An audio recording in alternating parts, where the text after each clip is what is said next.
Bonjour à tous en tout cas et merci d'être venus ce matin, ou rebonjour, je ne sais pas. Le pardon. Je vous demanderai d'incliner la tête pour une courte prière pour revenir vraiment bien concentré sur ce thème. Notre Dieu, notre Père, je te remercie pour cette possibilité que tu me donnes de m'exprimer sur ce sujet ô combien important. Et maintenant, il est temps de faire silence et de nous laisser, Seigneur, capturer par ton Saint-Esprit, capturer par la personne de Jésus-Christ pour voir jusqu'où il est allé dans ce pardon pour nous.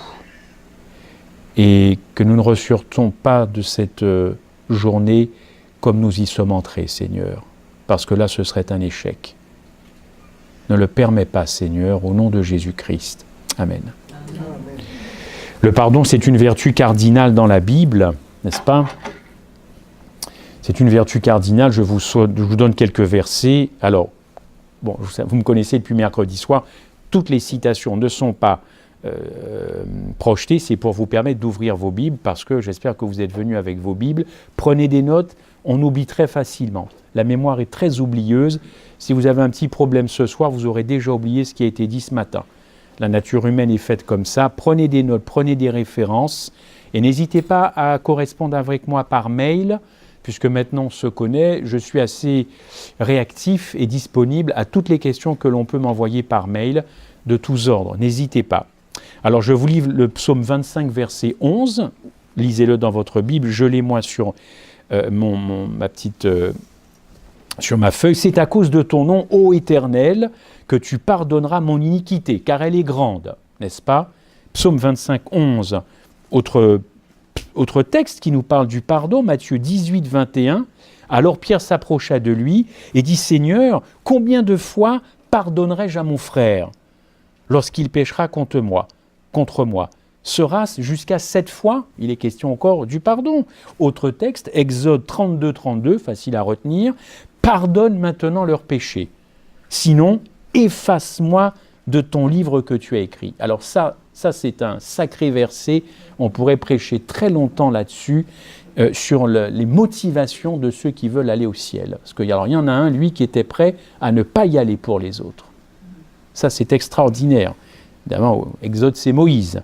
Luc 23, 34, Jésus dit « Pardonne-leur, car ils ne savent pas ce qu'ils font. » Voilà, tout ça, ce sont des exemples de pardon. Éphésiens 4, 32, « Soyez bons les uns envers les autres, compatissants, vous pardonnant. » Vous les connaissez, ces versets, réciproquement, comme Dieu vous a pardonné en Christ. Alors oui, il existe beaucoup de séminaires, probablement ici au Québec, au Canada, sur le pardon, n'est-ce pas ? Des formations sur le pardon, des retraites spirituelles sur le pardon. On prêche le pardon. Ben oui, c'est un petit peu comme je suis en train de faire. Hein. On prêche le pardon, on prêche l'unité, on prêche beaucoup de choses, on organise des rencontres. Mais le pardon est-il quelque chose de vivant en nous ? C'est bien beau de parler, et moi aussi. Hein. Mais si je ne suis pas capable de pardonner, ça ne sert à rien ce que je fais devant vous. Strictement à rien. Comment ce processus se met-il en place ? Sommes-nous toujours disposés à pardonner ? Alors, ce n'est pas moi qui vais parler, c'est la Bible, et on va d'abord écouter Jésus parler aujourd'hui lui-même de ce que c'est le pardon. Lui-même. Marie de Magdala avait grandi à Béthanie, n'est-ce pas ? Marie de Magdala avait grandi à Béthanie, un jour sa vie bascula. S'agissait-il d'un viol ou d'une aventure qui avait mal tourné ? Une chose est sûre, c'est que les morceaux de la mosaïque dans les 4 évangiles s'accordent pour indiquer que celui qui a abusé d'elle sexuellement, au départ, était Simon le pharisien. L'histoire telle que Luc 7, au chapitre 7, le raconte, ne peut signifier autre chose que cela. On sait peu de choses sur cette femme, si ce n'est qu'elle tomba dans la prostitution suite à ce viol qui est traditionnellement admis. On sait qu'elle était possédée par 7 démons et que Jésus a beaucoup prié pour elle à 7 reprises. En effet, Jésus a menacé les démons qui avaient pris le contrôle de sa vie. Qu'elle a entendu Jésus prier pour elle, c'est aussi acté dans la parole. Si elle était entièrement dépourvue d'estime d'elle-même, d'estime de soi, et ça c'est une condition du cœur que la possession démoniaque peut produire. Oui, en effet, quelqu'un qui a une très faible estime d'elle-même, eh bien c'est une manifestation aussi d'une possession démoniaque. D'autres hommes ont pu également abuser d'elle. On dit qu'elle était donc prostituée à la cour du roi Hérode, et que du coup, évidemment, les soldats romains aussi ont pu être, eh bien, ses clients.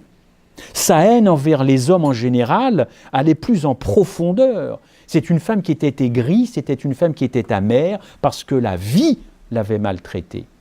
N'est-ce pas? Ainsi, il n'en a pas fallu longtemps pour qu'elle devienne une âme habitée par ces anciens agents des ténèbres. En insistant sur le chiffre 7, qu'est-ce que la Bible veut nous dire? Nous savons que le chiffre 7, c'est le chiffre de la perfection. Comment une femme peut être habitée par 7 démons de la perfection?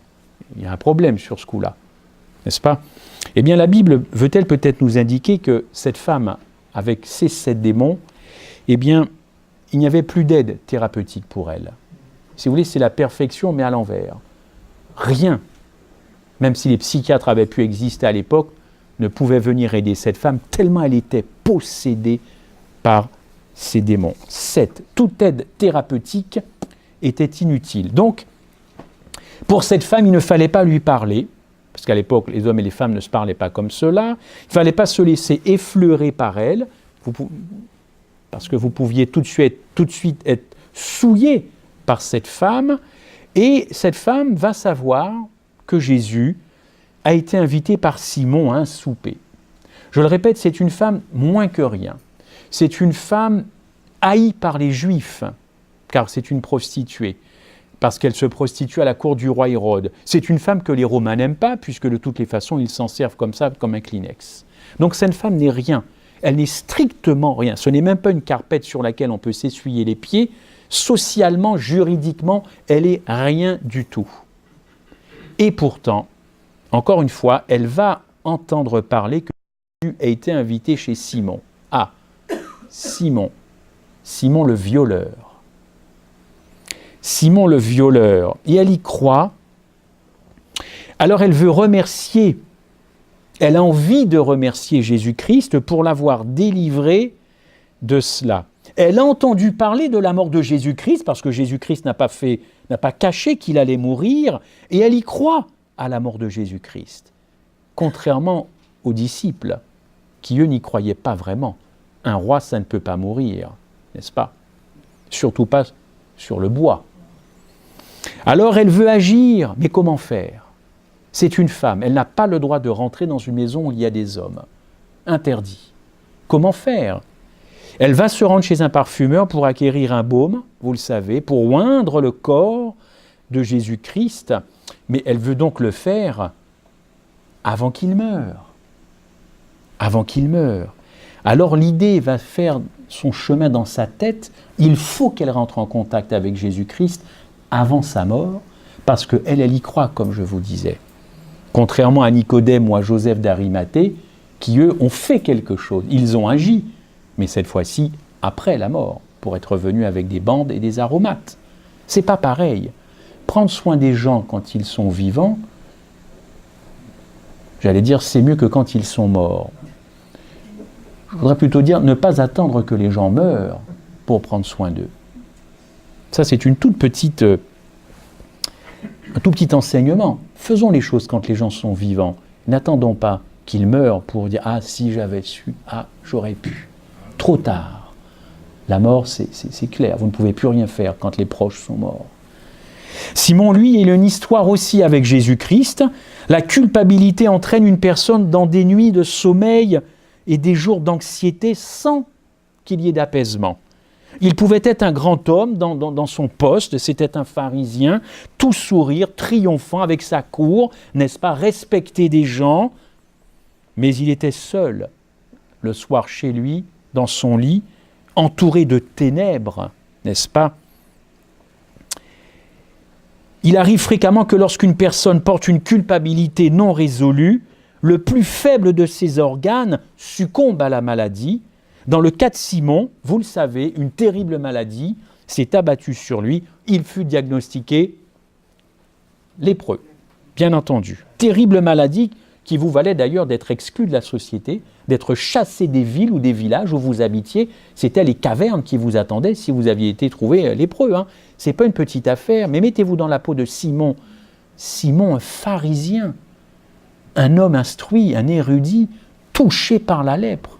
Donc non seulement cet homme doit quitter sa famille, mais il se dit qu'il va devoir quitter son cercle de pharisiens. Il va tomber au plus bas de l'échelle sociale, religieuse de son époque. C'est terrible pour lui d'apprendre qu'il est lépreux, vis-à-vis de sa stature politico-religieuse. Alors il aurait été plus qu'humain qu'il n'avait... Non, pardon, je me reprends. Il fut diagnostiqué lépreux, encore une fois, ce qui voulait dire qu'il devait maintenant partir de chez lui. Évidemment, évidemment. Alors Simon, par sa maladie, se sentait frappé par la malédiction de Dieu. Et oui, parce que vous le savez, quand on était lépreux, les autres considéraient que vous étiez maudit par Dieu. Ça va loin, cette maladie-là. Et il croit que son péché est impardonnable. Évidemment, c'est Madame White qui le dit dans Spirit of Prophecy. Jésus va le guérir. Il organise donc une rencontre, lui aussi, un souper. Bon, alors, par rapport à vous, souper, dîner, je suis un peu perdu. Parce que chez nous, souper, c'est pas vraiment le midi. C'est le soir, nous, qu'on soupe. En tout cas, chez Simon, tout ce petit monde est là. Alors, souper ou pas, ils sont tous là, n'est-ce pas ? Il organise une rencontre parce que lui aussi, il veut remercier Jésus-Christ pour l'avoir guéri. Il veut montrer à ses amis que le grand rabbi, celui qui est détesté par les Juifs, il est quand même présent chez lui à la maison, n'est-ce pas ? Simon a aussi besoin de remercier Jésus pour l'avoir guéri et comprenant à ce moment-là son grand besoin de pardon, tiens, Jésus n'a demandé aucune promesse à Simon avant de le guérir. Premier indice. Jésus n'a demandé aucune promesse à Simon avant de le guérir. Il n'a posé aucune condition. Jésus aimait tout autant Simon que Marie de Magdala. Tout autant. Alors c'est ainsi que tout ce petit monde se retrouve là, peut-être un petit peu comme ici, n'est-ce pas ? Bon, sauf qu'ici, il n'y a pas Lazare. Mais chez Simon, il y avait Lazare. Oui, mais Lazare ressuscité, Pas le Lazare version 1, Lazare version 2. Et du coup, ça attire du monde, ça. Avez-vous déjà vu les ressuscités, vous ? Non. Vous ne pensez pas que si on vous annonçait que dans le Vieux-Québec, il y avait un ressuscité, vous iriez le voir ? Bon, connaissant nos valeurs religieuses, on trouverait un petit peu le truc louche. Mais encore que, certains peut-être par curiosité, iraient voir vraiment si cet homme est ressuscité ou pas. Donc, le ressuscité chez Simon, ça attire du monde. Ça attire du monde, évidemment. Et tout ce petit monde est là. Une assemblée d'hommes, des gens virils, des intellectuels, des pharisiens, n'est-ce pas ? Marie va rentrer dans cette pièce. Stupéfaction, une femme, qui plus est impure, pécheresse, va rentrer dans une assemblée d'intellectuels religieux. C'est tout à fait inconcevable. Alors vous lisez les évangiles et vous allez vous apercevoir qu'il n'y a que Luc qui dit d'elle que c'est une pécheresse. Les autres ne vont pas jusque-là, ils disent Marie ou une femme de mauvaise vie. Mais il n'y a que Luc, le médecin, pointilleux sur les détails, les médecins. Il ne faut pas se tromper. C'est une pécheresse. C'est une pécheresse, n'est-ce pas ? Alors elle va oindre aussi les pieds du Christ. Vous trouvez ça dans Marc 14, dans Luc 7, dans Jean 12. Vous retrouverez toute cette histoire qui est merveilleuse, n'est-ce pas ? Nous irons tout à l'heure dans ces versets-là. Luc 8 nous dit qu'elle pleura et qu'elle sécha ses larmes. Elle sécha, de ses larmes les pieds de Jésus-Christ. Et elle versa évidemment le précieux nard sur la tête de Jésus. Voilà sans doute le plus bel acte jamais commis par un membre de la famille humaine déchue. Et ce n'est pas par hasard que le texte nous dit que cette histoire-là sera racontée tout le temps pour qu'elle serve de témoignage. N'est-ce pas ? Oui, Marie savait qu'elle avait été pardonnée et qu'elle avait été guérie. Certains témoins de la scène n'ont pas du tout apprécier cela. Parce que Marie restait une prostituée, n'est-ce pas? Une prostituée, une moins que rien. C'était une pécheresse. Alors pécheresse, elle est, pécheresse, elle restera.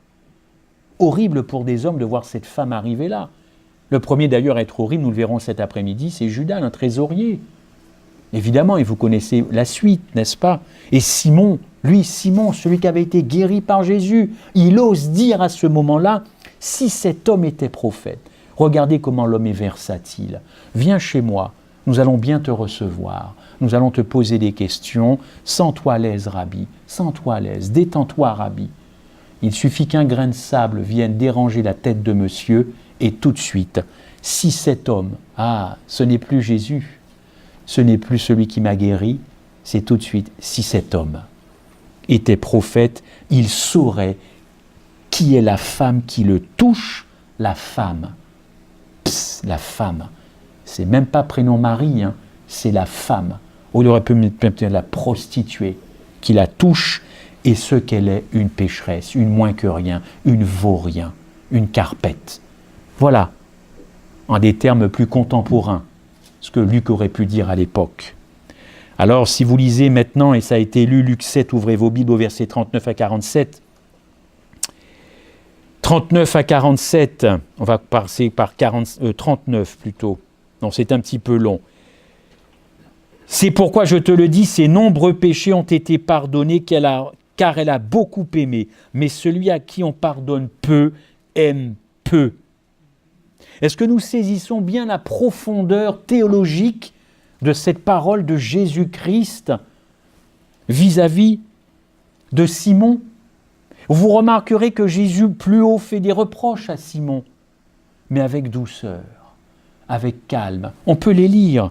« Simon, vois-tu cette femme, elle est entrée dans ma maison, et tu ne m'as pas donné d'eau. » Alors qu'en général, quand un visiteur rentrait dans une maison à l'époque, tout de suite, il fallait lui laver les pieds, parce qu'il avait les pieds sales, ils étaient en sandalettes. « Tu ne m'as pas donné d'eau pour laver mes pieds. » Mais elle l'a fait. « Simon, tu ne m'as pas embrassé. » Mais elle, depuis que je suis rentré, elle n'a cessé d'embrasser mes pieds. « Simon, tu n'as pas versé d'huile sur ma tête. » Mais elle a versé du parfum. Trouvez-moi une parole dure de Jésus-Christ vis-à-vis de Simon dans ce texte-là. Moi, j'ai employé le mot reproche, c'est même déjà trop fort, si vous le permettez. Voilà Simon. Voilà ce que tu n'as pas fait, voilà ce qu'elle a fait. N'est-ce pas? Et tout de suite après, c'est pourquoi je te le dis, ses nombreux péchés ont été pardonnés parce qu'elle a beaucoup aimé. Son amour est l'expression de son cœur, reconnaissant qu'il apprécie qu'on lui ait pardonné, n'est-ce pas? Et cette femme, effectivement, a été pardonnée avant même qu'elle fasse quoi que ce soit. En tout cas, elle a fait une démarche. Mais pour l'instant, elle ne parle pas au pied de Jésus-Christ. L'intensité de son amour est proportionnelle à la quantité de pardon que son cœur a reçu. Car c'est une femme qui s'est sentie pardonnée par Jésus-Christ. Elle savait qu'en allant faire cela, elle allait rencontrer la seule personne à Béthanie, même en Judée, à Jérusalem, ou tout ce que vous voulez, qui était capable de l'aimer, capable de lui pardonner. C'est fort ça. Je ne sais pas si ça touche votre cœur, mais elle a rencontré la seule personne qui était capable de ça, de faire ça dans sa vie et dans son cœur. Donc évidemment, quand vous vous sentez aimé, votre cœur déborde, n'est-ce pas? Et c'est ce qui s'est passé. Voilà ainsi comment Dieu met en évidence son amour pour nous, cette fois-ci, et son pardon. C'est dans Romains 5, verset 8, « Mais Dieu, nous l'avons vu ce texte, a fait éclater son amour. » Ça, c'est dans la version Osterwald. Éclater, j'aime bien ce verbe. Il a fait éclater son amour envers nous, en ce que lorsque nous étions encore des pécheurs, Christ est mort pour nous. Faire éclater son amour. Je ne sais pas si je me suis trop avancé. Voilà. Mais Dieu a fait éclater son amour, version Osterwald. J'aime bien aller voir dans les différentes versions, n'est-ce pas? Mais il y a aussi un hic, il y a un petit hic là, n'est-ce pas? Parce qu'il y a un autre texte, vous le connaissez, c'est 1 Jean 9.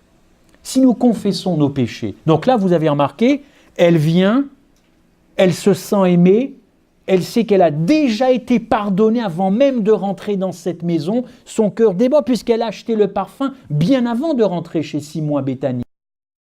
Elle ne s'est pas dit « je vais faire une transaction avec Jésus-Christ, je vais faire tout ça et il va me pardonner ». Non, elle s'est sentie pardonnée avant. Vous n'allez pas dans une maison où il y a des hommes avec une telle pression sociale. Vous êtes une prostituée, permettez-moi, il n'y a que le train qui ne lui est pas passé dessus. Vous n'allez quand même pas arriver en vous disant « je viens chercher le pardon ». Elle se sent déjà pardonnée. C'est pour ça que son cœur bouillait et qu'elle a cassé la tirelire pour aller verser ça sur la tête et les pieds. Alors que faisons-nous de ce texte?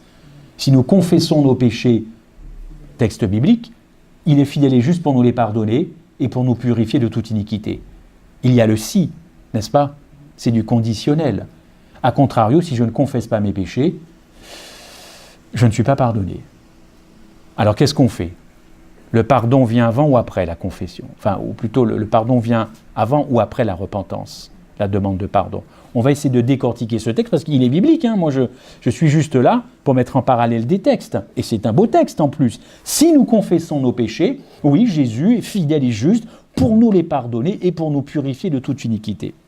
Donc, une lecture superficielle de ce texte pourrait contredire le concept d'expiation.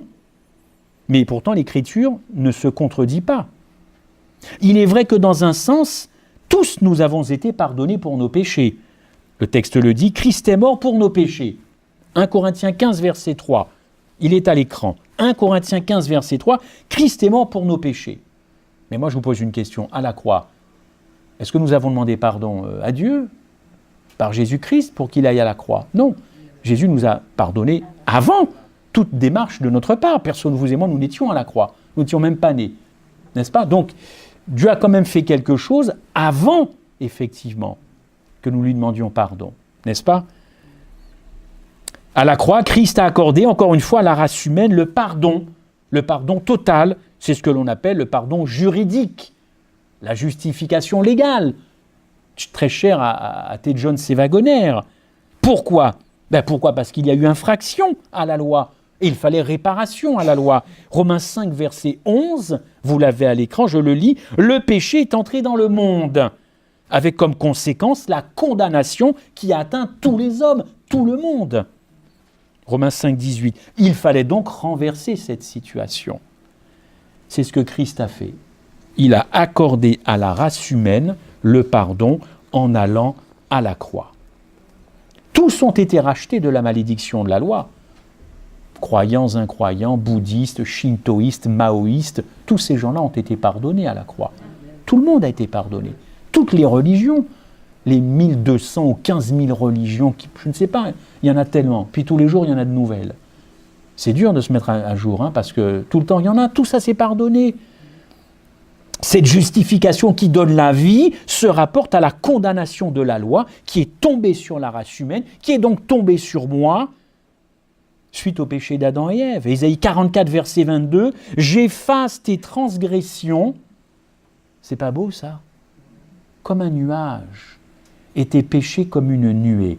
Reviens à moi, car je t'ai racheté. C'est beau ce texte-là. J'efface tes transgressions comme un nuage. Un nuage, c'est très vaporeux. C'est difficile d'attraper un nuage. C'est de l'eau, c'est des particules d'eau. Et tes péchés comme une nuée. Reviens à moi, car je t'ai racheté. Il n'y a pas de condition. Il n'y a pas marqué « reviens à moi si tu m'acceptes ». C'est « reviens à moi, car je t'ai racheté ». C'est moi qui ai fait le premier pas. Ce texte est important parce qu'il montre qu'il y a eu pardon avant la repentance. On est dans Ésaïe, il s'agit du peuple juif. Il y a eu pardon avant la repentance. Déjà en Éden, je vous le répète, Ellen White a cautionné cette justification légale, celle qui donne la vie physique, la vie physique. Dès qu'il eut péché, il y a eu un sauveur. Christ savait ce qu'il aurait à souffrir, mais il est devenu le substitut de l'homme. Dès qu'Adam a péché, le Fils de Dieu s'est présenté comme le garant pour la race humaine, avec autant de pouvoir pour éviter la peine prononcée sur le coupable. Déclaration de 1901. Lisons la deuxième déclaration. Le Christ s'est présenté comme la caution. Vous savez ce que c'est que de se porter caution pour quelqu'un? Il s'est porté caution pour la race humaine, et j'ai souligné, non après la repentance et la demande de pardon d'Adam, mais dès qu'Adam a péché. Péché tout de suite, pardon. Tu pêches tout de suite, tu es pardonné en Éden. Et tu continues de vivre grâce à moi. Certes, le péché a eu des conséquences. Les a coupés du Saint-Esprit, les a coupés de Dieu. Mais pardon. Dieu n'a pas négocié, il n'y a pas de la négociation en Éden. Alors je te pardonne si tu acceptes de demander pardon, et puis ensuite tu vivras une vie qu'un cas avec Ève. Bon, ben bien sûr, le péché sera là, les ronces vont pousser. Non, pardon. Le Christ s'est présenté comme la caution humaine. Tout ça, ce sont des déclarations de 1901. Dès l'instant où l'homme accepta les tentations de Satan et fit les choses même que Dieu avait dit de ne pas faire, Christ, le Fils de Dieu, déjà se place entre les vivants et les morts en disant « Que le châtiment tombe sur moi, je prendrai la place de l'homme. » Celui-ci aura ainsi une autre opportunité. Le pardon, chers amis. Alors quand vous commencez, vous, à négocier le pardon, ça ne vous pose pas un problème de savoir que quelqu'un vous a pardonné avant même que vous lui demandez pardon? Donc nous exigeons vis-à-vis des autres ce que Dieu n'a pas exigé vis-à-vis de moi. Mince, ça me met en problème, ça. Je te pardonne si vraiment je te vois changer dans les prochains jours. C'est pas marqué ça dans la Bible. Vous voyez qu'à Golgotha, Jésus a dit, bon écoutez, moi je ne descends pas de la croix, mais franchement, je vous pardonne, mais vraiment faites un effort à l'avenir. Je n'ai pas ça dans ma Bible, c'est une version seconde. Peut-être que ça change aussi les versions, mais je n'ai pas ça dans ma Bible. J'ai pas ça. Et Madame White va expliquer une dernière fois son propos, je ne sais pas si je l'ai, non. Le Christ s'est présenté pour la caution humaine, vous l'avez. Autrement dit, chers amis, lorsque Adam a péché, sa respiration d'après, je l'ai dit mardi ou mercredi, je ne sais plus, ses battements de cœur étaient déjà un don de Dieu. La grâce s'est mise en place immédiatement pour acheter l'humanité, justifiant ainsi juridiquement la race humaine qui était en Adam dès la création. Dans ce texte, on constate que le pardon vient en premier, n'est-ce pas? On l'a vu tout à l'heure. Reviens à moi, je reviens sur ce... Voilà, reviens à moi, car je t'ai racheté. Il y a une exhortation de Dieu, c'est lui qui agit en premier. Le texte de 1 Jean 1, verset 9 que nous avons vu, parle d'une confession. Si tu confesses tes péchés, alors je suis fidèle et juste pour te les pardonner. Donc, on pourrait se dire, mais qu'est-ce que vient faire la condition, alors que dans la Bible, on a déjà un pardon qui est efficace avant quoi que ce soit. Et puis quand on bascule dans le Nouvel Testament, Jean nous parle de si. Alors, qu'est-ce qu'on fait? Condition, pas condition? Pardon ou pas pardon, avant que moi-même, je fasse cette démarche de pardon? C'est troublant, n'est-ce pas? Mais comme la Bible, encore une fois, ne se contredit pas, eh bien, ce texte-là, ce n'est qu'un aspect de l'agapé de Dieu. En tout cas, pas celui-là, 1 Jean 1,9. C'est juste une partie de l'agapé de Dieu. Ce n'est pas la totalité de la vérité sur l'agapé de Dieu. La Bible enseigne plus qu'un aspect sur le pardon qu'on voit dans 1 Jean 9. Il y a une phase de pardon qui prend place avant la repentance et après la repentance. Et en effet, une compréhension correcte du pardon de Dieu requiert qu'on soit très au clair sur ces deux phases que nous allons voir tout de suite. Dans 2 Corinthiens 5, versets 18 et 19, on trouve ces deux phases de pardon. Si vous avez compris ces deux phases de pardon, alors vous aurez compris le pardon de Dieu. 2 Corinthiens 5, 18, 19. Et tout cela vient de Dieu, qui nous a réconciliés avec lui par Christ et qui nous a donné le ministère de la réconciliation, car Dieu était en Christ, réconciliant le monde avec lui-même, en n'imputant point aux hommes leurs offenses, et il a mis en nous la parole de la réconciliation. Ça fait beaucoup, moi j'ai déjà 2 mots réconciliation dans le texte. Il a mis en nous cette parole de réconciliation, réconciliant le monde avec lui-même, en n'imputant point aux hommes leurs offenses. C'est un texte qui peut laisser perplexe ceux qui ont une compréhension partielle du pardon. En effet, dans ce texte, Dieu cesse d'imputer aux hommes leurs offenses. C'est Paul qui l'écrit. Ça, c'est l'idée de la justice corporative. Tous les péchés du monde entier ont été imputés à un seul homme, Jésus-Christ. Paul dit alors plus loin, soyez réconciliés avec Dieu. Il a déjà fait cette démarche pour vous. C'est déjà fait, c'est acté, c'est acquis. C'est pour ça que dans Ésaïe, reviens, je t'ai déjà racheté. Tu n'as rien à faire. Reviens, tu es racheté. Soyez réconciliés puisque nous sommes déjà pardonnés, n'est-ce pas? Le passage dit que Dieu nous a déjà réconciliés en Jésus-Christ. Ceux qui ont du mal avec le pardon, qui se disent chrétiens adventistes du 7e jour, moi ça me pose un problème parce qu'ils sont peut-être chrétiens adventistes, mais ils sont restés en Adam. Parce que la position en Adam, c'est justement ça, c'est avoir des difficultés à pardonner. Si vous êtes en Christ, vous n'avez pas de mal à pardonner. Depuis quand le pardon ce serait compliqué quand on est en Christ? C'est qu'on n'a pas compris ce que Christ a fait pour soi à Golgotha. Tous ces chicayas de pardon, encore une fois, je te pardonne si tu changes, si tu reviens, si tu me payes, si tu me rembourses. Mais d'où ça vient ça? D'où c'est biblique? Mais d'où c'est biblique? Trouvez-moi un fondement biblique, je te pardonne si tu me rembourses. Mais au contraire, je te pardonne 2 fois plus, garde la somme que tu m'as volée. Vous pensez que Jésus demande des comptes d'épicier? Il est avec nous, des comptes d'épicier. Alors Claude, qui a fait c'est ça? Et c'est ça des chrétiens adventistes qui pinaillent sur le pardon. Mais lisez la Bible. Mais lisez la Bible. Mais si vous n'en voulez pas, alors au moins fermez-la, au moins c'est clair. Mais ne dites pas le pardon, je pardonne à des conditions. Dieu nous a pardonné inconditionnellement. Ou alors on n'a pas les mêmes versions. Mais moi je constate qu'il nous a réconciliés, qu'il nous demande de nous réconcilier et qu'il ne nous a pas imputé nos erreurs. Il a tout pris sur lui. N'est-ce pas? Aussi merveilleux que le plan du salut soit, et jusqu'à ce que nous répondions à ce que Dieu a fait pour nous, nous continuons d'avoir un problème dans le cœur, chers amis. La seconde partie du verset, c'est une invitation de ce texte-là à répondre à ce que Dieu a déjà fait. Cette réponse est une expérience de réconciliation avec Dieu qui change notre cœur. Ça, c'est un très beau verset, ça ne mange pas de pain, mais comme je dis, ça laisse des miettes. Parce que là, effectivement, vous avez vraiment la quintessence un peu de l'Évangile. Romains 5, verset 1, « Étant donc justifiés par la foi, nous avons la paix. » Oui, parce que pardonner, ça mène la paix. Et ceux qui ne pardonnent pas facilement sont, reconnaissez-le, très souvent troublés. Il y a de l'amertume, ça tiraille le cœur. On n'est pas bien, on n'est pas bien, les vieilles histoires de famille qu'on n'a toujours pas soldées, celui qui a pris l'héritage alors que ce n'était pas à lui de prendre l'héritage, parce que c'est moi qui ai davantage bossé. Tiens, ça me rappelle une parabole de celui qui bossait beaucoup et qui pensait que c'était à lui que devait revenir tout ça. Je crois il me semble qu'on a étudié cette parabole. Mais garde-le ton héritage, même si tu m'as volé. Combien en France je vois de familles qui se déchirent. Le meilleur moment, je vous assure, pour se déchirer, c'est l'héritage. Trouvez-moi un autre moment. C'est quand les deux sont morts qu'il faut partager les biens. Waouh, là ça commence. Bon, vous direz, il y a les divorces aussi. Mais qu'est-ce que ça peut se déchirer? Mais garde-le ton château.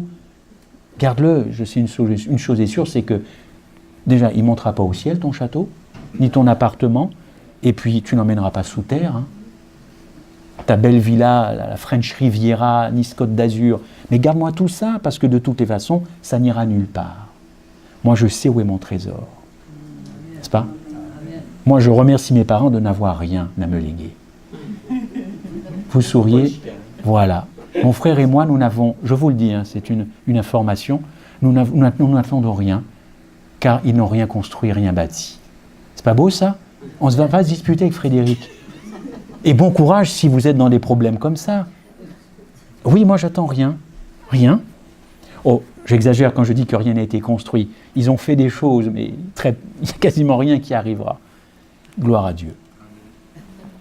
Dans Colossiens 2, versets 11 à 14, Paul s'adresse aux Colossiens, peut-être que j'ai la slide.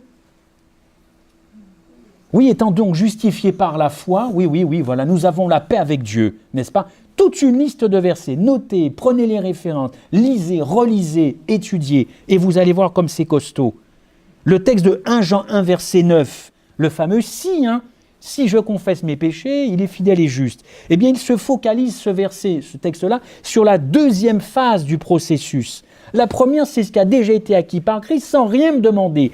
La deuxième, elle vient équilibrer le pardon, évidemment, dans ce processus de réconciliation. Mais ce texte de 1 Jean 1, verset 9, ne doit pas être utilisé pour nier la première partie du processus de pardon, qui est fait que Dieu agit en premier, n'est-ce pas? Et on oublie ça. Et ça fait forcément, si vous n'avez pas ça dans votre tête, ces deux faces du pardon, vous êtes déséquilibré comme une balance qui aurait un poids trop important par rapport à l'autre. Dans Colossiens 2, 11, 14, un très très beau texte, je le prends, prenez-le s'il vous plaît, c'est facile, on a encore un peu de temps.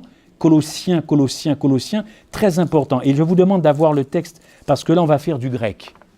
Voilà, et pardonne-moi mon accent, on va faire du grec. Je suis content pour les Grecs, mais ils souffrent, c'est un peuple qui a beaucoup souffert. J'ai pu voir ça la dernière fois quand j'y suis allé. Colossiens 2, versets de 11 à 14. Paul s'adresse aux Colossiens en tant que groupe. Il ne parle pas d'expérience individuelle. Il dit « vous avez été circoncis ». Là, c'est le « vous » corporatif. Vous avez été circoncis. Toute l'humanité a été circoncise quand Christ mourut. Ensuite, Paul parle du baptême. Mais là, ce n'est pas le baptême... ce n'est pas le baptême personnel du croyant, c'est le baptême corporatif, c'est-à-dire le baptême de la race humaine, puisqu'il dit « ressusciter avec lui ». Lisons le texte, 2 Corinthiens, alors Colossiens 2, il le dit à un moment, 11-14, verset 11, « Et c'est en lui que vous avez été circoncis », on en parlait ce matin, « d'une circoncision que la main n'a pas faite, mais la circoncision du Christ, ayant été enseveli avec lui ». Donc là, effectivement, c'est avec Christ. Vous êtes aussi ressuscité avec lui, et avec lui par la foi, vous qui étiez morts, voilà, il vous a rendu à la vie. Plus loin, il a effacé l'acte dont les ordonnances nous condamnaient et qui subsistait contre nous. Quel acte? Nos péchés. Donc Paul parle ici de réalité corporative. Il faut choisir où vous êtes, où vous restez en Adam, ou vous devenez en Christ. Et non pas d'expérience personnelle, on reviendra là-dessus. On poursuit dans Colossiens 2,13. « Vous qui étiez morts par vos offenses et par l'incirconcision de votre chair, il vous a rendu à la vie. » On l'a vu. Mais dans la version King James, ce petit passage-là, eh bien nous trouvons « having forgiven ». Tiens donc, on ne trouve pas « faisant grâce ». On ne l'a pas. Dans la version anglaise, on a having forgiven, alors que second traduit par faire grâce. Having forgiven, forgive, c'est pardonner. To forgive, c'est pardonner. C'est bizarre, comment on peut remplacer le mot grâce? Bon, vous me direz, la grâce, c'est du pardon. Mais enfin, si les mots ont un sens, il faut respecter la traduction. Moi, je préfère effectivement, en Colossiens 2, il vous a pardonné. Colossiens 2, verset 11, vous qui étiez morts par vos offenses et par l'incirconcision, je relis cette fois-ci, de votre chair, il vous a rendu à la vie avec lui en vous pardonnant, having forgiven, toutes nos offenses. Le mot grec qui a été traduit par pardonner dans ce texte-là, le mot grec, c'est charizomai. Pardonne-moi la prononciation. Charizomai, n'est-ce pas? Et dans Jean 1, verset 1, 9, le mot pardonner, ce n'est pas charizomai, c'est aphiemi. Comment se fait-il que dans deux versets différents, avec le même verbe, nous ayons deux mots différents en grec? En français, nous n'en avons qu'un. Nous sommes pauvres en français. Le grec est beaucoup plus riche, et encore plus riche que lui, l'hébreu. Mais là, ça m'intéresse de savoir pourquoi Paul prend aphiemi et une autre fois charizomai. Eh bien voilà. Ce qui est intéressant, c'est que charizomai, ça vient de charis, qui a donné charismatique, les charismatiques. Et charis, ça veut dire grâce, tout simplement. C'est un verbe qui signifie accorder, donner une faveur inconditionnelle.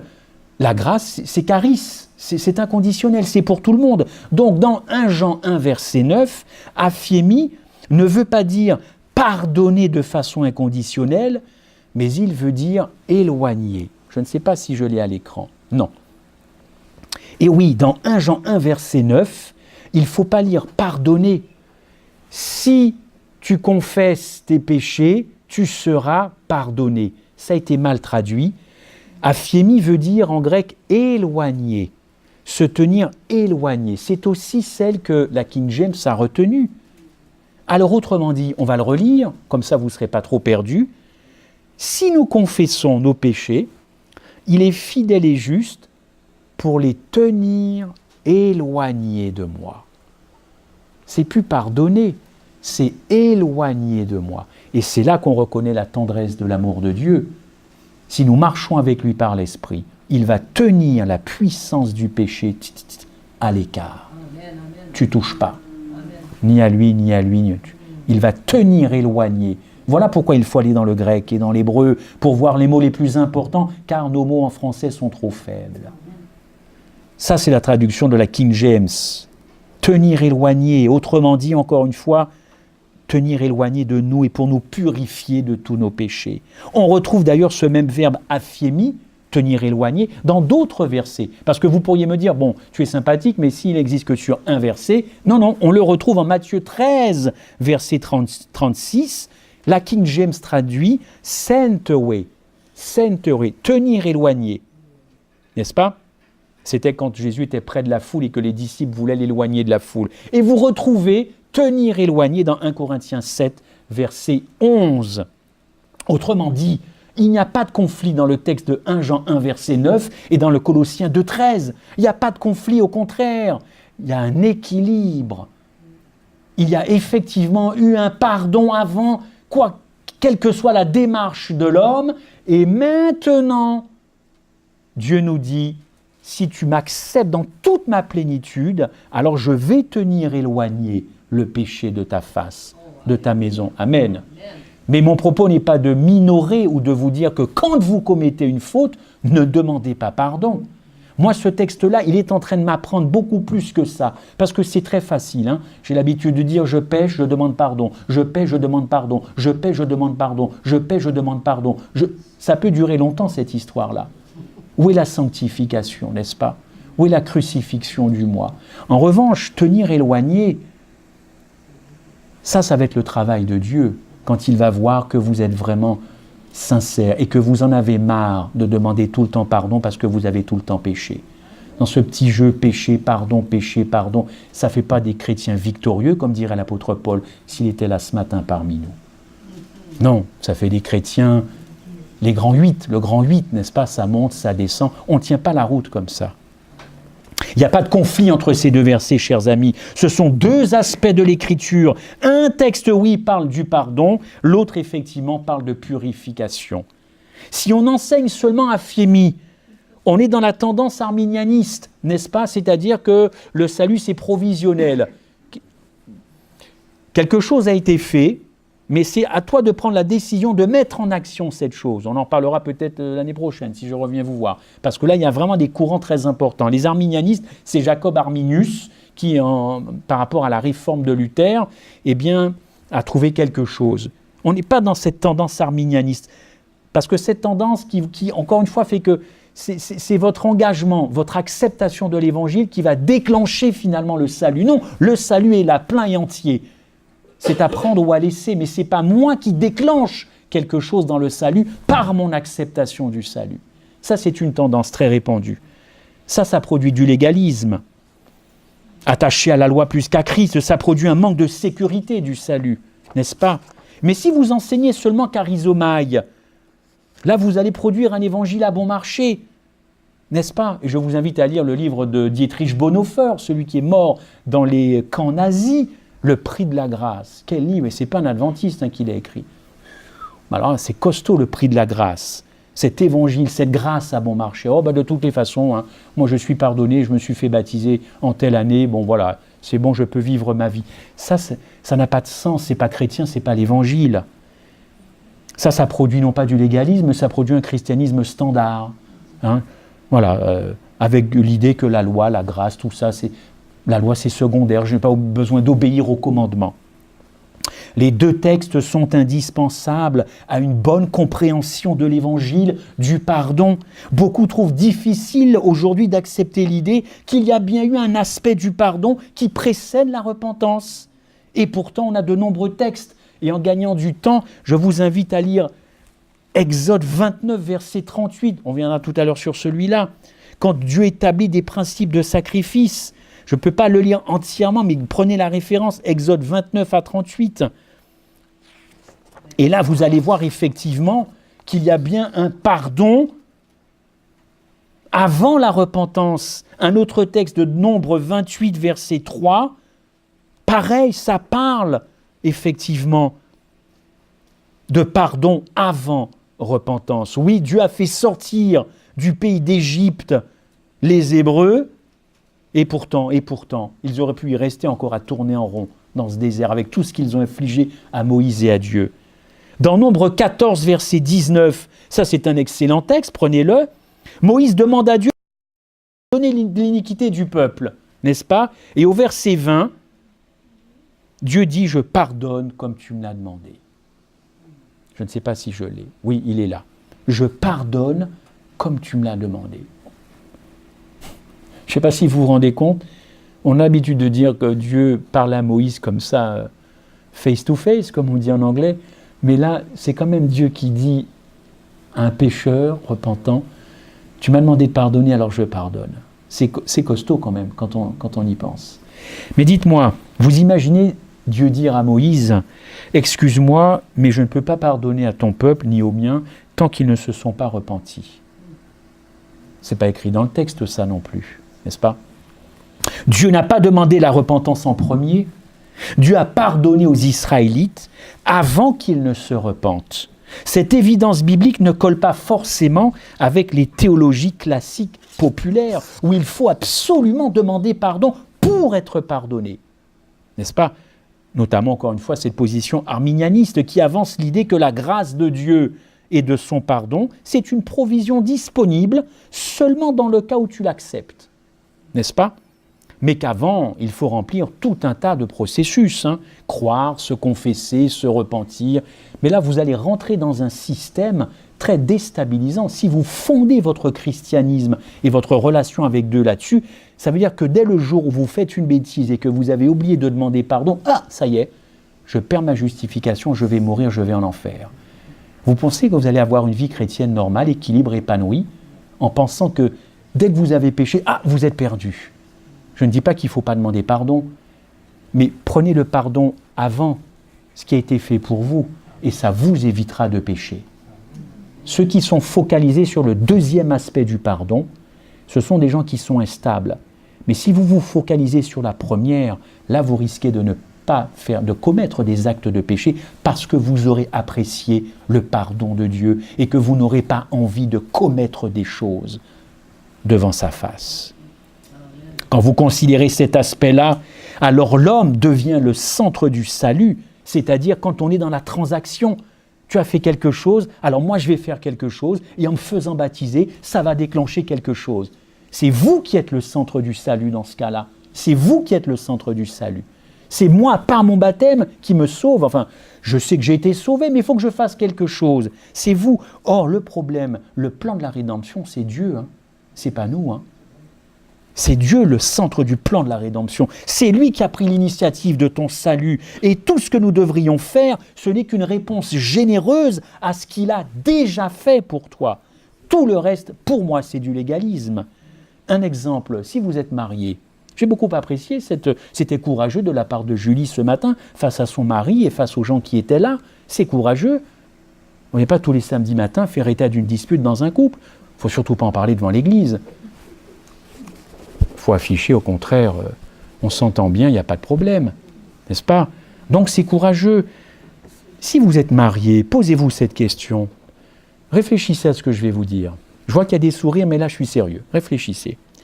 Avez-vous déjà demandé pardon à votre épouse ou à votre mari une offense sans que celui-ci ou celle-ci ait eu à confesser ou qu'il ou elle ne vous ait demandé pardon avant? Autrement dit, frère, sœur, est-ce que vous attendez que votre mari ou que votre épouse vienne vous demander pardon pour pardonner après? Non! Quand on aime, on pardonne avant. On n'attend pas que l'autre vienne vous demander pardon. N'est-ce pas? C'est comme ça que ça doit se passer dans un couple. Si ça ne se passe pas comme ça dans votre couple, vous avez un souci avec l'Évangile. On pardonne parce qu'on aime. Et on n'attend pas que l'autre vienne dire « Je te demande pardon, Christophe, Pierre, Paul, Jacques ». On pardonne, on passe l'éponge. Bien sûr, si ça nécessite une discussion après, il n'y a pas de souci. Mais ne gardons pas en se disant « Oh, je vais attendre qu'elle vienne ou qu'il vienne ». Non, non, c'est moi l'homme, c'est moi le chef de la famille, alors je vais attendre. Hein, franchement. Belle histoire, n'est-ce pas? Le frère a presque fait ma prédication parce qu'on va terminer avec cette histoire-là. Dans Jean 8, 1 à 11, la femme adultère. Ah, la femme adultère. Alors dans un premier cas, nous avions non pas une adultère, mais une prostituée, n'est-ce pas? Là, nous avons une adultère. Les pharisiens veulent que Christ applique la loi. Et ils ont raison. Et ils ont raison, les pharisiens. Il faut bien leur donner raison parfois. Oui, cette femme a violé la loi mosaïque. Donc, la loi mosaïque condamnait l'adultère. Donc, il fallait que cette femme soit condamnée. Moi, je n'ai pas honte de dire qu'il fallait que cette femme soit condamnée. Quand il y a des lois, il faut les respecter. Le premier jour où j'arrive ici, c'était la nuit. Nous cherchions l'endroit et tout. Et hop, je vois une voiture de police, il est 23 heures. À peine arrivé, une voiture de police derrière moi. Je me suis dit, mais qu'est-ce que j'ai déjà fait? Je viens de poser le pied au Québec, j'attendais plus qu'elle mette ses petites lumières pour me dire, mince, ça y est. Je suis allé trop vite, pas assez vite, surtout dans cette grosse voiture-là. Je me suis dit, Seigneur, non, c'est pas pour moi. Non, c'était pas pour moi. Elle est partie à droite, nous on est allé à gauche, redonner des clés à Claude. Quand la loi, il faut la respecter, hein. Ici comme ailleurs. Cette femme a violé, cette femme a commis l'adultère, elle doit être condamnée. Maintenant, le débat, le gentil débat, le sympathique débat qui consiste à dire les pharisiens ne sont pas très sympas, puisque un adultère, il faut être deux, hein, a priori. Alors où est l'homme? Alors on les rentre dans des débats féministes. Oui, mais c'est pas sympa, les pharisiens ne sont pas venus avec le monsieur est aussi coupable. Voilà, écoutez, est-ce que Jésus a des réponses là-dessus? Le débat ne se situe pas parce que l'homme n'est pas là. Satan nous fait perdre du temps avec ce type de remarques. Le fond du problème, c'est que cette femme doit être condamnée. N'est-ce pas? Elle a outrepassé la loi, n'est-ce pas? Eh bien, qu'est-ce qui s'est passé? Elle a même violé la loi de Moïse. La question est simple à comprendre. Est-il possible pour Christ, car c'est ça, de passer outre sa loi et en même temps de sauver cette pécheresse? C'est pour ça qu'ils voulaient le coincer, les pharisiens. Qu'est-ce que tu vas faire? Il y a une loi et on dit que tu es miséricordieux. Voyez le dilemme? Jésus-Christ, qui est le plus grand pédagogue extraordinaire, va régler ça en 2 coups de cuillère à peau. La Bible nous dit que Christ a commencé à écrire sur le sable. Hein, c'est ce que vous disiez, frère, ce matin. Le sable. Eh bien, moi, faites de cette histoire aujourd'hui votre histoire. Les accusés demandent justice. Ils demandent que cette femme reçoive ce qu'elle mérite. Et Christ va écrire sur le sable comme s'il ne les entendait pas. Alors qu'ils sont en train d'hurler. Ils veulent une réponse de ce rabbi. Il va écrire sur le sable comme s'il ne les comprenait pas, comme s'il ne comprenait pas leur demande. Et il va écrire sur le sable comme s'il ne faisait pas attention à eux. Aujourd'hui, Jésus-Christ commence à écrire sur le sable de ta vie, de ta vie, de ta vie, de ma vie, comme s'il ne nous entendait pas. Et pourtant, il nous entend. Comme si il ne faisait pas attention à nous. Et pourtant, il fait attention à nous. Comme s'il ne nous comprenait pas. Et pourtant, Dieu sait s'il nous comprend. Alors oui, parfois, ce sont des moments de silence pour nous. Pourquoi il n'y a pas de réponse? Pourquoi tu ne réponds pas? Mais j'ai envie de vous dire que ce sont des moments de silence divin. Divin. Des moments de silence céleste même. Mais en fait, ce sont des moments de miséricorde pour nous. De miséricorde. Parce que nous connaissons la suite. Où sont tes accusateurs? Va, je ne te condamne pas. Ne pêche plus. On amène la pire des adultères à Jésus-Christ. La première chose que Jésus dit, je ne te condamne pas. Mais comme Jésus a un amour juste, ne pêche pas, évidemment. Quel moment de grâce, quel moment de délice du Sauveur sur le pardon. Jésus a-t-il pardonné cette femme avant qu'elle ne se repente? Bien sûr que non. Elle ne dit rien. Elle n'ose peut-être pas, mais elle ne dit rien. Elle ne demande pas pardon. Et il va lui pardonner. Cette femme était bien coupable. La loi la condamnait. Oui, la loi de Dieu, la loi de Moïse. Mais Jésus l'a justifiée. Et Jésus a levé la condamnation sur cette femme. Alors, après un tel moment de grâce, cette femme a sûrement laissé tomber à la fois peut-être l'adultère, la prostitution, des choses comme ça. Elle a laissé tomber le fait d'aller coucher avec d'autres hommes, évidemment. Parce que quand on rencontre ce moment-là, on n'a plus envie de revenir dans l'état où on était avant. Ce n'est pas possible. Ce n'est pas possible. Je vous livre une dernière citation, pardon d'avoir été un peu long, de Madame White dans Faith and Works, le livre très joli, Foi et œuvre. Ça m'a troublé, sérieusement, parce que beaucoup de prédicateurs, beaucoup d'orateurs prennent Ellen White à témoin sur beaucoup de sujets, n'est-ce pas? Mais cette citation-là, nous entendons bien des choses fausses sur la conversion de l'âme. On enseigne aux hommes à penser que si un être humain se repent, il sera pardonné, en supposant que la repentance est le chemin, la porte pour entrer au ciel, que la repentance a une certaine valeur assurée pour obtenir le pardon. L'homme peut-il se repentir de lui-même? Pas plus qu'il ne peut lui-même se pardonner. Larmes, sourires, soupirs, résolutions, tout cela n'est que l'exercice approprié des facultés que Dieu concède à l'homme. Et l'abandon du péché par le changement d'une vie qui appartient à Dieu. Ou y a-t-il du mérite en l'homme pour gagner son salut? Ou y a-t-il du mérite en l'homme pour gagner son salut ou pour mettre devant Dieu quelque chose qui soit précieux ou excellent?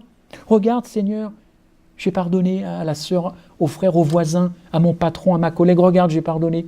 Et on pense que tout ça, ça peut nous amener directement au ciel. Mais quelles sont les motivations? Quelles sont les arrière-pensées? Une offrande d'argent, de maison, de terre, est-ce que ça peut remplacer quelque chose sur la liste des mérites? Impossible, nous dit Madame White. Impossible.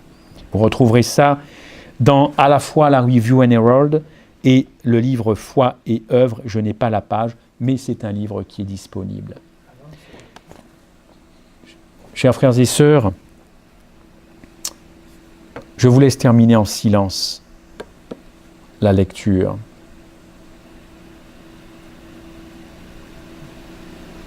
Même le pardon, c'est un don de Dieu. Même le fait d'aller vers l'autre, ça ne vient même pas de nous-mêmes. Et nous n'avons pas ni d'orgueil, ni de mérite à tirer de cela. Mais c'est vraiment le chemin par lequel nous devons passer. Parce qu'il y a beaucoup de pédagogie. Et vraiment, pour conclure cette histoire de Marie de Magdala, bien que les gens qui pardonnent peu, ce sont des gens qui se sentent peu aimés par Dieu. J'en ai fait l'expérience. Ils se sentent peu aimés par Dieu, ils se sentent peu aimés par ce qui s'est passé à Golgotha. Mais si vraiment vous avez conscience de cet amour qui est sorti de la croix, vous êtes prêt à pardonner beaucoup de choses aux autres. Celui qui aime peu pardonnera toujours peu. Et celui qui aime beaucoup, qui se sent aimé par Jésus-Christ, il va beaucoup pardonner aux autres. Que Dieu nous aide à réfléchir à cela et que ça ne reste pas uniquement là, mais que ça descende là. Amen.